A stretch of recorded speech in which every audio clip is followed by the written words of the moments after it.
Andiamo a vedere se l'Udinese riesce a uscire dal suo status quo, fatto di prestazioni esaltanti, subito ripagate con prove al limite della serietà. Questo era il pensiero a pochi minuti dal fischio d'inizio contro la Sampdoria ieri pomeriggio.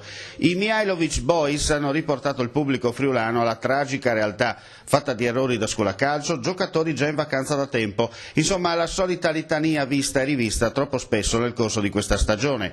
Se eliminiamo il solito Di Natale, gol numero 207 in Serie A, tutto il resto è noia.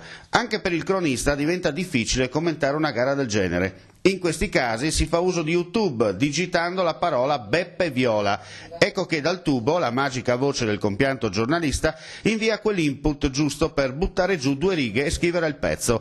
La Sampdoria, vista ieri con il Viperetta in tribuna, era da défilé, pronta a sbarcare in Europa. All'Udinese, al contrario, non vanno riconosciuti impegno e prova dignitosa. Per 25 minuti regge le folate blucerchiate, poi al primo ostacolo la truppa bianconera si scioglie come neve al sole. Di lì in poi è una sinfonia genovese che ridicolizza la formazione di Stramaccioni. Mihajlovic ha fame, i suoi giocatori seguono il diktat del mister serbo con precisione chirurgica, poi il presidente Ferrero ci mette del suo tra il serio e il cabaret. L'Udinese è in vacanza, sul campo corre, mi scuso ma il voyeurismo non mi si addice, con il cartello che recita aperti per ferie, tanto il tifoso paga comunque. I veri vincitori di questo campionato sono loro, i tifosi, sempre attaccati alla maglia, sempre a sostenere i loro beniamini, ma questi ripagano la loro fiducia con prestazioni al limite dell'ilarità.